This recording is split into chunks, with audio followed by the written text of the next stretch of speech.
Doom Patrol Season 3. This is the spoiler review. I have a review on my blog, soundedbettermyhead.com, that does have some spoilers, but not as many as this review is going to have. I ended up giving this season a 3.5 out of 5. I enjoyed it, but it was just missing a little something. If I didn't already like the show and the characters, I think I would have went lower, like 2.5 to 3. But since its show seemed to lack a little direction this season, it kept it from going up some of the higher grades I could have also given it.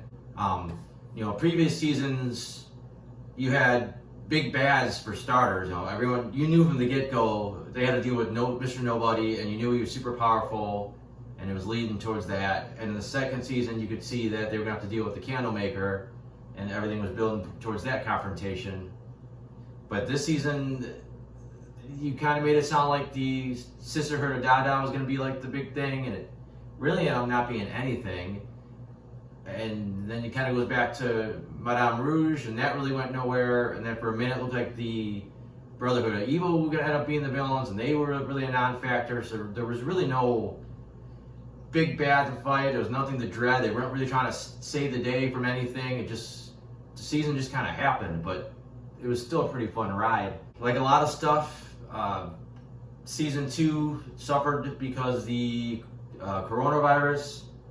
I believe it was supposed to be a 10-episode season. They ended up shutting down production, and they just ended things with episode 9. So this season had to wrap up that storyline, and then of course start moving things forward. I don't know how different this first episode was compared to how it would have came out last year, but everything felt really rushed. I mean, they set up this big thing with the Candlemaker, and he was defeated just by Dorothy having like a little chat with him, saying, "Hey, let's be friends again," and that was it. And everybody was fine except for Niles, who was dead. After that, it took a little while for things to kind of get going. Like they were just kind of all over the place, a little bit unfocused. As they brought in the Sisterhood of Dada and Madame Rouge and all that stuff, the season started getting some momentum. And like I said, it was going in a direction. It just really didn't have a destination, which I think it worked, but I also think some of the character arcs didn't quite go anywhere. Rita had one of the more interesting ones because she ultimately ended up going back in time, and it turned out a lot of stuff that we've seen that was unexplained was what they would call a predestination paradox, where she basically made this stuff happen that made her go back in time, and it all was a big loop. Thought it would have been more interesting if she came back as a villain with the Sisterhood of Dada, but for one, they really weren't villains, and two, I don't know, she just kind of went back to being Rita, just slightly different. Although it looks like she did possibly totally master her powers now. It looked like at the end she was finally ready to be a full-on superhero, which is, like I said, that's been an arc for her that's been going since season 1, so that was nice. The opposite end of that was Cyborg. First of all, you had the stuff going on with his ex-girlfriend, and that kind of got dropped and just went nowhere. It looked like you were going to find some kind of resolution between him and his father, but that ended up going 180 the other direction, and he ended up getting more pissed off at him. And then he gave up his powers essentially so he could look human, and now he's kind of useless. I mean, I'm sure they could find some way for him to contribute, but he's got no abilities. He doesn't even have the interface with grid or anything. He's just essentially a guy. He still has some cybernetic implants, but they don't really give him any kind of noticeable superpowers. Cliff was a little bit annoying this season. He went on this thing where he alternated between trying to be a grandfather and a father to just self-destructing, just drugs and porn and online gambling. And it was a little too over the top, but I think when they went back and they explained, his reasoning and why he's always been kind of an asshole, and him just always trying to make himself feel special. There was some really strong emotional beats, and I think it really worked out pretty well. And you really felt like I really understood, part of why he's the way he is. and now they left him in an awkward place because at the moment he's inside a giant robot, and I don't know. I'm assuming he'll have his regular body back by next season. But Larry also had another strange thing where it looked like he was ready to move on from the negative spirit, and he essentially trades that off with this big maggot slug, whatever looking thing that he carts around for a while, and then ultimately he accepts it into him and he regains his powers, although it looks like he might be more powerful than he had been previously. But it's essentially he kind of started off in one place, went on this little quest, and ended up kind of back where he started. Jane, it was definitely interesting to see Kay trying to assert herself and trying to take interest in the real world and start participating in the real world. I don't know if she's even done that in decades. And just the infighting with the other personalities, which is pretty normal for that for the show. But then it took a weird turn because it seemed like Kay and Jane were really kind of bonding, and then Kay suddenly says she hates her, and then I don't know. Then something crazy happens in the underground. We never see what happens to Kay. Looks like Jane might have to give up being the primary. Like I said, there's a lot of cliffhanger or loose ends with that whole storyline that I don't know. I didn't really care for the way that it ended up going. Especially with the way it started. Although I thought there was gonna be something terribly tragic that was gonna happen to Kay, where she would never go in the real world again, and things even got worse. Like maybe she even made more personalities, but it never went that route. And then Niles, like I said, they killed him off last season. He stayed dead. They found ways to kind of keep him in the show for a little bit. We've seen his ghost for a little bit. His head was being used as fitted with like a speaker, and he was able to talk through it for a little while, and then that finally all went away. And then Dorothy basically just kind of got booted off to the side. Then we introduced a new main character, like I said, Madame Rouge. When she first started, she was just annoying. She just kind of shows up. She's got amnesia, so she doesn't even know who she is. She's really overbearing and just kind of too quirky. Like she's just kind of comes in and just makes a big mess of things. But as she starts to remember who she is and she starts to integrate with the team a little bit more, and then we get the time traveling episodes and we see how she used to be and how she kind of turned to be like an asshole. She felt like more of like a character, and it was kind of a weird redemption arc. I don't even want to call it a redemption arc because she wasn't totally evil. Just it was kind of weird the way her storyline went as well. And then I said that was all tied to the Sister of Dada, which really went nowhere. It set up, like I said, it was like a big thing, and it just kind of fizzled out. And really only the Fog's the only one that really got any kind of major interaction with anybody. Like the other characters were barely in it. Like the girl that I don't remember even what her character was called. She just pretty much spoke Japanese and had some hints at what her power was. She hardly did anything. She never showed up again, I think, after the flashback. Neither did the other girl that has to be asleep to do anything. Like I said, they didn't explain what they could do. They barely did anything with them after the not really a flashback episode, but the time travel episode. So I just felt like it was like a waste. You just focus on barely more than one character of that group and nothing.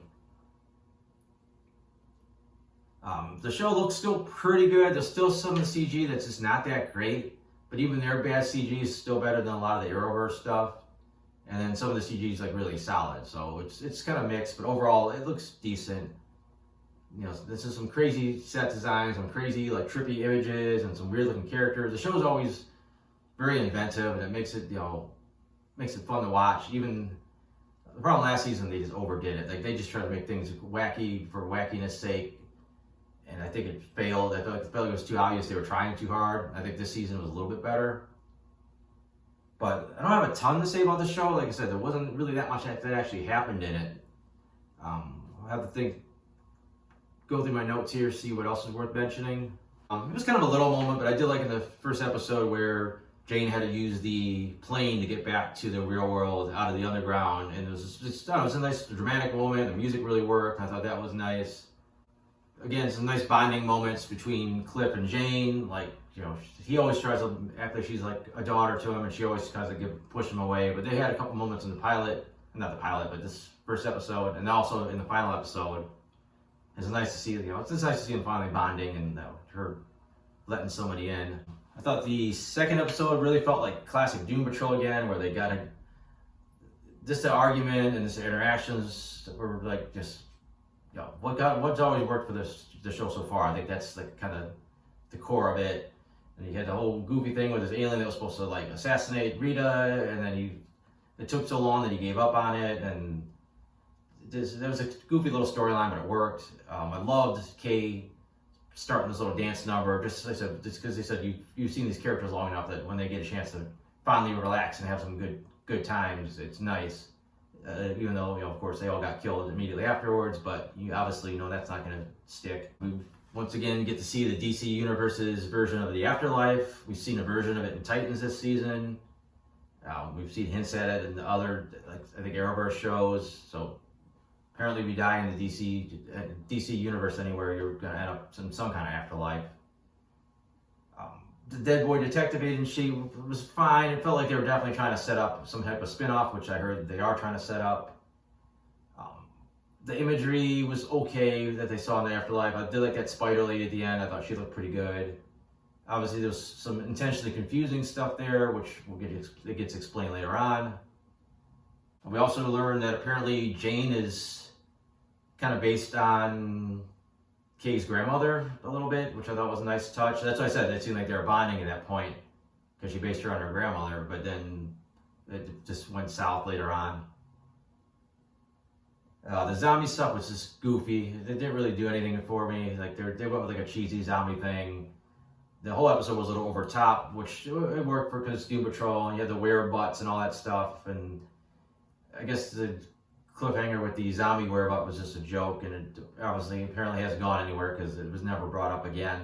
Like I said earlier, I felt like the time travel episodes where things really started coming together, and you know, you started kind of seeing where certain things connected that didn't make sense previously. Thought the Manjura Mala CG looked so. Like sometimes it looked kind of decent, sometimes it just looks like kind of weak CG. The episode where we see everybody's subconsciouses and they all meet was interesting. Some stuff didn't fell flat. Like I don't think the Cyborg and his soldier, you know, action figure really did anything. I thought, you know, the two Larrys had a pretty good, you know, moment. I thought the two Cliffs had a pretty solid moment. It was nice to get to see like both versions of the actor on the screen at the same time.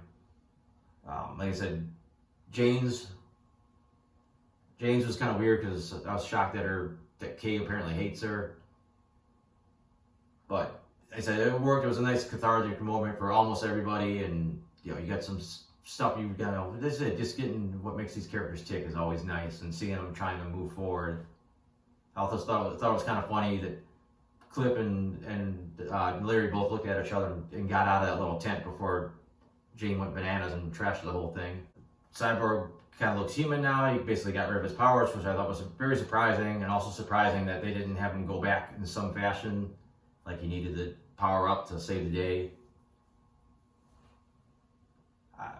I thought the CG where the baby turned into Madame Rouge and started attacking the team looked pretty crappy, but it was still a funny bit, so it kind of worked, but it didn't. Like it was a funny bit, but it just looked so bad. It was also pretty funny that apparently the Brotherhood of Evil had a album at some point with them performing live, so that's a good Doom Patrol joke.